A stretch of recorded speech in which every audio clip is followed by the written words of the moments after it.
Kolkata is a city that embraces one and all.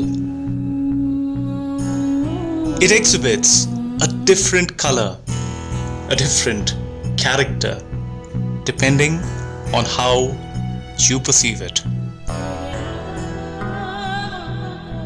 Its rich history is replete with divergent examples of those who have claimed their ownership over it.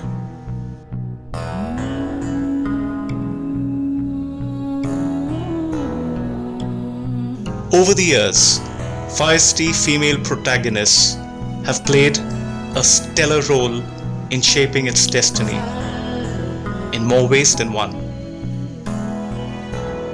Make no mistake, these are all self-made women who have carved a special niche for themselves. From Mother Teresa in the recent past to the lady who holds the reins of Bengal today, they have all been adored by the masses. Digging deeper into Kolkata's history, let me share a tale of two such highly influential queens from the past. Born roughly within 25 years of each other, both were destined to leave behind a legacy which, though contrasting, would have a lasting impact on this city in their own unique way.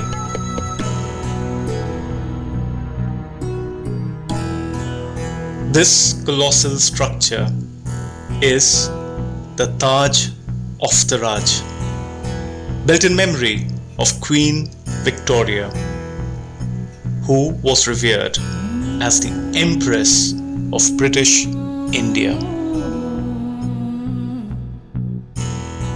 Today, this iconic landmark stands as a reminder of the city's colonial heritage.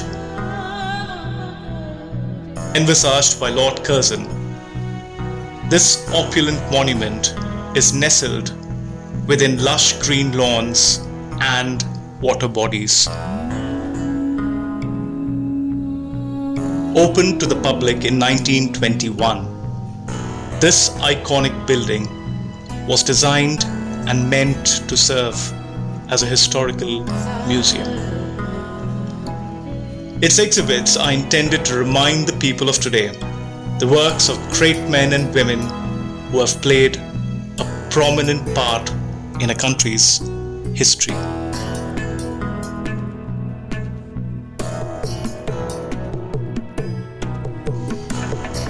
Victoria was born in 1819 and was groomed to be the Queen. She was barely 18 when she became the Queen, until not so long ago held the title for the longest serving British monarch with a reign of over 63 years. She spoke many languages and is said to have also picked up phrases in Hindi and Urdu from her Indian servants. Not surprisingly, her name inspired titles of everything from lakes and mountains to cities, parks and roads across the British Empire. The Hindi or Bangla word for queen is Rani. A contemporary of Queen Victoria was a Bengali lady who was born in 1793 in a family of fishermen. She was not really a queen, yet she ruled over the hearts of people, because of which she was bestowed the honor of being addressed as one. Rani Rashmoni was an entrepreneur, philanthropist and social reformer, well ahead of her times.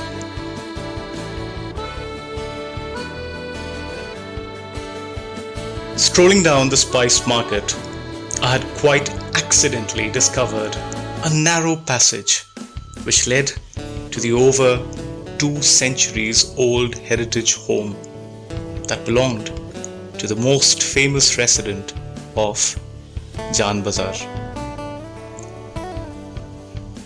Though born in a poor family, Rani Rashmoni was married at a very young age to the scion of a wealthy zamindar family. Her husband, Raj Chandra Das, was said to be a progressive man who encouraged her participation in his trade business. In fact, she was said to be so good at it that soon the duo amassed a great fortune. And even after her husband's early demise, she handled the business with great efficiency. Lured by my curiosity and fascination for these old palatial bungalows, I went about exploring the place and was even fortunate to have met and interacted with one of her descendants. Because of her humble origins, the Rani showed great compassion for the poor. She is credited for several social causes, including the construction of public bathing places like Babu Ghat, and of course, the famous Dakshineshwar Kali temple. Babu Ghat was built in 1830 in memory of her late husband. The place is also famous for its mystic masseurs who have carried on the tradition for generations. Today, the Ghat is a chaotic mix of activities, with many visiting for washing, bathing, performing religious rites, or just to enjoy the panoramic view. As for me, I get to see a completely different side of the city.